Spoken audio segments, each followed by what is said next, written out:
نحيي الموتى ونكتب ما قدموا وآثارهم وكل شيء أحصيناه في إمام مبين تكبير تكبيর تكبيর। আমরা উগান্ডাকে নিয়ে টল করতে পছন্দ করি, অনেক তরুণরা বিশেষ করে, কিন্তু উগান্ডা আসলে অনেক কিছুই আছে যেটা আমাদের জ্ঞানের খোরাক যোগায়, যেটা আমাদের ভাবনার খোরাক যোগায়। ইখওয়াতি ফিল্লাহ, নাহনু ইখওয়াতুকুম মিন বাংলাদেশ, জিনাকুম লিনাজুরাকুম ওয়া নাশুফাকুম। আলহামদুলিল্লাহ, আল্লাহ তাআলার অশেষ মেহেরবানি, আমাদের সুদূর বাংলাদেশ থেকে হাজার হাজার কিলোমিটার দূরে বাংলাদেশি কমিউনিটি একটি ইসলামিক প্রোগ্রামের আয়োজন করেছেন। সেই প্রোগ্রামে সামিল হওয়ার জন্য আমি, আমাদের শেখ আব্দুল্লাহ সাইফুল্লাহ ভাই সহ আফ্রিকার উগান্ডায় আমরা এসেছি। উগান্ডার রাজধানী কাম্পালার খুব কাছাকাছি একটি মাদ্রাসা আমরা এসেছি। যে মাদ্রাসায় এসেছি সেই মাদ্রাসার নাম হলো দারুল ইসলামিয়া মাদ্রাসা এবং হেফজখানা। কয়েকটি বাচ্চার তেলাওয়াত শুনে মুগ্ধ হয়েছে আলহামদুলিল্লাহ। আব্দুল বাসেত, মাশাআল্লাহ।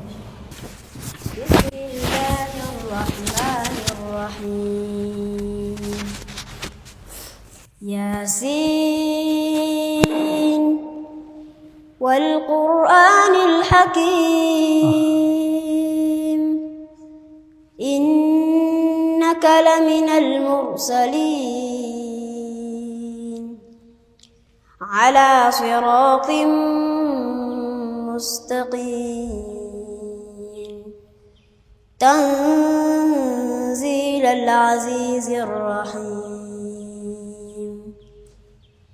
لتنذر قوما ما أنذر آباؤهم فهم غافلون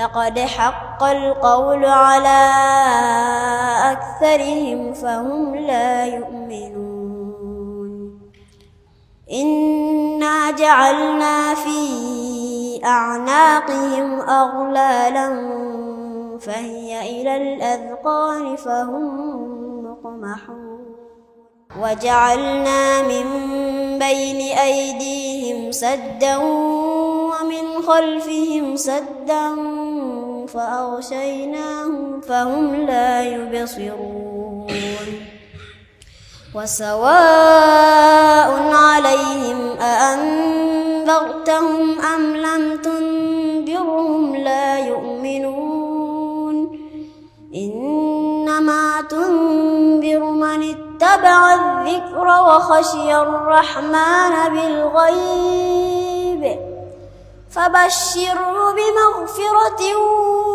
وأجر كريم إنا نحن نحيي الموتى ونكتب ما قدموا وآثارهم وكل شيء أحصيناه في إمام مبين ما شاء الله تكبير تكبير تكبير ما شاء الله يزيدك. نحمد الله سبحانه وتعالى الذي أنعم علينا نعمة الضيوف فنرحب بهم جميعا ألا مرحبا أهلا وقد كنتم أهلا لآلف ألف من أنا مرحبا أهلا. جزاكم الله خير، جزاكم الله خير. لما دخلنا في أفريقيا وفي أوغندا وفي كينيا كنا نشعر بأننا دخلنا في دولة ليست دولتنا، لكن لما دخلنا هناك شعرنا كأننا دخلنا في بلادنا في إخوتنا في أهلنا. এই মাদ্রাসা প্রতিষ্ঠিত হয়েছে 2014-তে এবং 11 বছরে এই মাদ্রাসা থেকে শতাধিক হাফেজ হিফজ সম্পন্ন করেছে। 11 বছরের মধ্যে শতাধিক হাফেজ হিফজ সম্পন্ন করাটা খুব চমৎকৃত হওয়ার মতো বিষয়, সাধারণ কোনো বিষয় না। আমাদের দেশে মানে এত বেশি গ্রোথ আসলে মাদ্রাসাগুলোতে আমাদের দেশে পাওয়া যায় না সচরাচর। এবং এখানে 250 স্টুডেন্ট মাদ্রাসার। এখন মাদ্রাসা বন্ধ, সেজন্য এখানে 60-70 জন ছাত্র মাদ্রাসা উপস্থিত আছেন। ওলামা ইকরাম যারা আছেন, পরিচালনা করছেন, তাদের কেউ কেউ মদিনা ইউনিভার্সিটি থেকে পড়াশোনা করেছেন, কেউ কেউ আরও বিভিন্ন দেশ থেকে পড়াশোনা করে এসেছেন। আমাদের যে ভাই আমাদের সাথে কথা বলছেন, তিনি এখানে জন্মগ্রহণ করেছেন, এটাই তার গ্রাম, এটাই তার জন্মস্থান, এখানে এই দিনী প্রতিষ্ঠান তিনি গড়ে তুলেছেন। এরকম আরও বহু দিনী প্রতিষ্ঠান এখানে আছে আলহামদুলিল্লাহ, যেটা হয়তো আমরা অনেকে জানি না। এখানে দাওয়াতি কাজের অবারিত সম্ভাবনা আছে। এখানে বিভিন্নভাবে আমরা সেবামূলক দাওয়াতি কাজ যার যার জায়গায় সাধ্য মোতাবেক আমরা করতে পারি, সেই সুযোগটা এখানে আছে আলহামদুলিল্লাহ। أعوذ بالله من الشيطان الرجيم. بسم الله الرحمن الرحيم.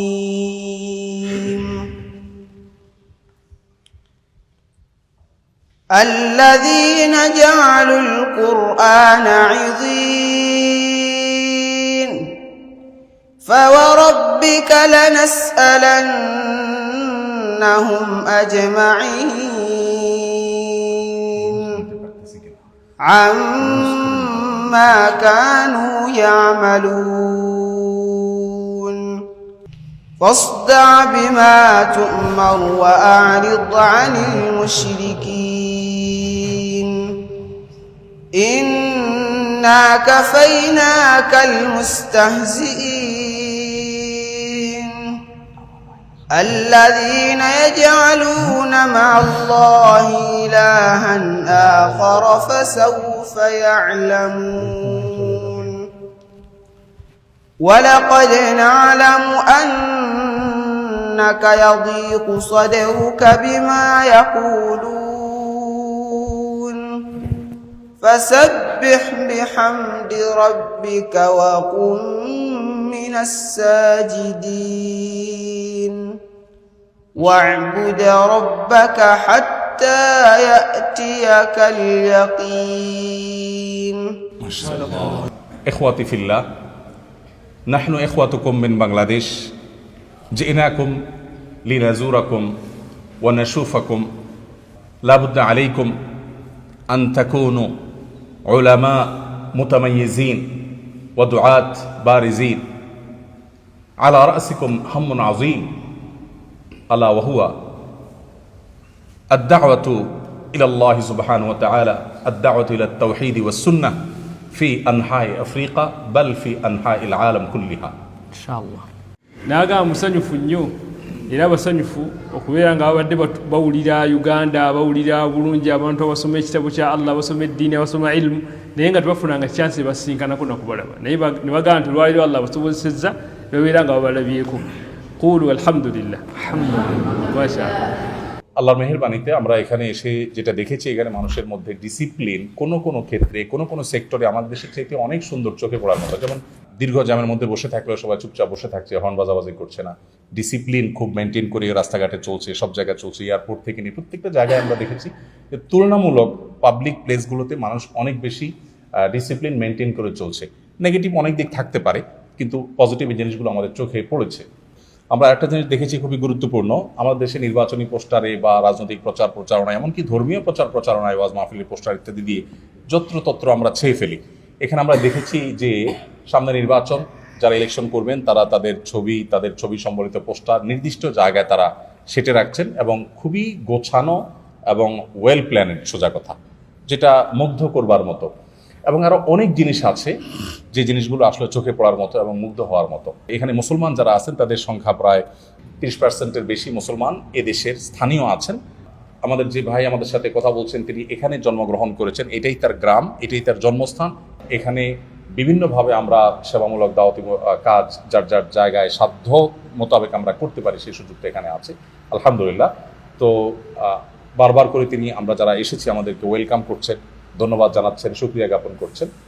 এ হলো মোটামুটি তিনি যা বলেছেন তার সারসংক্ষেপ, পাশাপাশি আমি আরও কিছু কথা অ্যাড করে আপনাদের সামনে পেশ করলাম। জাযাকুমুল্লাহ খাইর, বারাকাল্লাহু ফিকুম।